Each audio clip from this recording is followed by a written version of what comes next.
Okay, picture this. A fjord, totally silent, stretching out under that weird pale light of the midnight sun, and it's really quiet. Like not a bird, not a ripple, nothing. Eerie. Totally. And then you see it, a shadow moving on the water. A long ship. But it's jet black. Black as a raven's wing, the source said. Exactly, and it's just gliding. No oars, no sail. You can't see anyone on board, just moving. Creepy. That's the setup for the shadow on the fjord, right? The story we're looking at today. That's the one. We're going to really get into this tale. It's packed with Old Norse omens, a lot of courage, actually, but also something properly supernatural, something that won't stay gone. And just so everyone knows, we're pulling all this from one main place today, these really interesting excerpts in a document called the Shadow on the Fjord.pdf. Yeah, it's a fantastic source. Really gives you a feel for the story. It does. It feels, big, epic, but also kind of personal and scary. Right. So our plan today is basically to explore this old mystery, try to piece together what happened in this place, Varngard, and sort of figure out why this story feels so creepy and why it sticks with you. Hopefully you'll leave thinking, but maybe also feeling a little bit spooked. A good kind of spooked, maybe. So where do we start? That initial scene. Yeah, let's set the stage. Varngard. The source really emphasizes that quietness, doesn't it? It really does. Not a gull cried, not a wave dared break. It's more than just quiet. It feels wrong, like nature itself is holding its breath. And the villagers, they start whispering about this shadow ship, right? The black longship moving with no explanation. At first, yeah, it sounds almost like a ghost story, something you tell kids to scare them. But not for everyone. That changes fast. Right. For the leader, Jarl Håkon Skullsplitter. Quite a name. Yeah. For him, it's instantly serious. He sees this and he thinks, omen. Straight away. And a jarl, we should probably mention, is like a chieftain, right? A powerful leader, often military. Exactly. And Håkon is described in a really interesting way. He's a man of both steel and superstition. So, tough, practical, but also believes in the signs, the unseen world. Precisely. Which was pretty common, actually, for leaders back then. You needed both. And he takes this stuff seriously. His skald, Bjorn the Old. A skald being like a poet, storyteller, keeper of lore. Yep, a really respected figure. Well, Bjorn has this dream, a really nasty one. A great wolf swallowing the moon and the fjord running red. Oof, that sounds bad. It does. And Håkon doesn't just dismiss it. He hears that, and he immediately thinks it's significant. It means something. And then it gets very real for him, doesn't it? He sees the ship himself. He does. From the cliffs above Varngard, he sees the black longship, silent, just drifting. The source says it's like it's being carried by the breath of hell herself. Hel being the Norse underworld goddess. So suggesting it's not just from far away, but maybe from somewhere else entirely. That's the implication. It raises the stakes immediately. And then there's the figurehead on the ship. Yes. What was it? A wolf skull. A wolf skull. Okay, so that connects directly back to Bjorn's dream about the wolf. That can't be a coincidence. In these kinds of stories, it's never a coincidence. You've got the dream, the Jarl's own sighting, this specific symbol, the wolf. It all points to something predetermined, maybe something fated by the Norns, the weavers of destiny in Norse myth. And it's not just a vision, is it? There are real consequences. Immediately, the next morning, the ship's gone, vanished. But then, 3 fishing boats that went out. Yeah. They just don't come back. So people are missing now. It's escalated from a creepy sight to a tangible threat. Exactly. It's not just an omen anymore. It's the start of something terrible. Okay, so Håkon sees this. People are missing. What does he do? He's a jarl, a man of steel. He acts decisively. He calls his best warriors to the Great Hall, and the source makes a point of who he calls. Not just a general call to arms. No, it seems more specific. He picks his elite. There's Yrsa the Iron Hand. Sounds tough. Yeah, her strength was apparently legendary, said to match that of 10 men.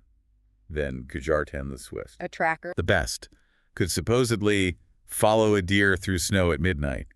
And then there's Eagle Stone Eye. Stone Eye. Doesn't sound like a cheerful guy. The text says he never smiled and never missed with his spear. So yeah, a grim, deadly, serious warrior. Wow, so he's assembling a team of specialists almost. What does that tell you about how he sees this threat? It tells me he knows this isn't ordinary. He's not just planning for a fight with other Vikings. He's gearing up for something else. His speech to them makes that pretty clear. What does he say? He basically says, the Norns weave a dark fate for Varngard. He acknowledges destiny is involved. And then, this shadow ship is no mortal raider. We will hunt it And if the gods will it, we will send it back to whatever realm spat it forth. Whoa! Whatever realm spat it forth. So he's explicitly saying this thing is supernatural, not human. Right. He's framing it as a confrontation with something from beyond their world. It's not just about defending Varngard, it's about fighting something cosmic almost. He's putting his faith in the gods, but acknowledging the Norn's dark weave. So the hunt begins. 3 long ships. Hakon and his chosen warriors, setting out at dawn. And the atmosphere is thick again.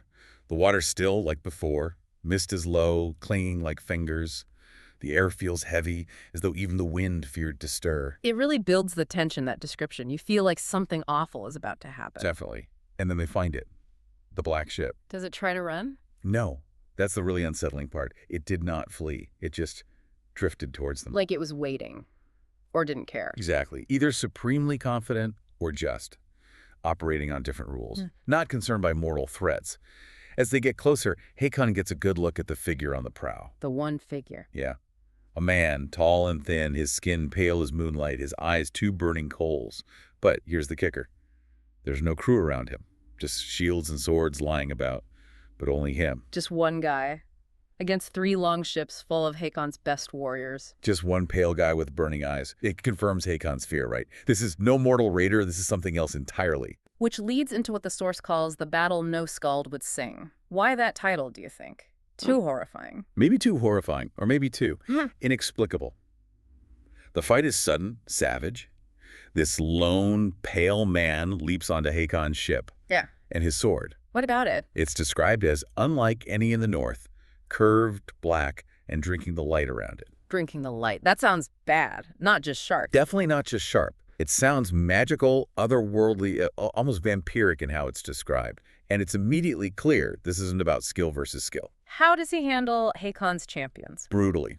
Yrsa, the Iron Hand, the super strong one, he catches her axe in one hand and just throws her into the mast. Throws her, wow. Eagle Stone Eye, the one who never misses. His spear hits the man. Strikes true. So he can be hurt. Well, here's the thing.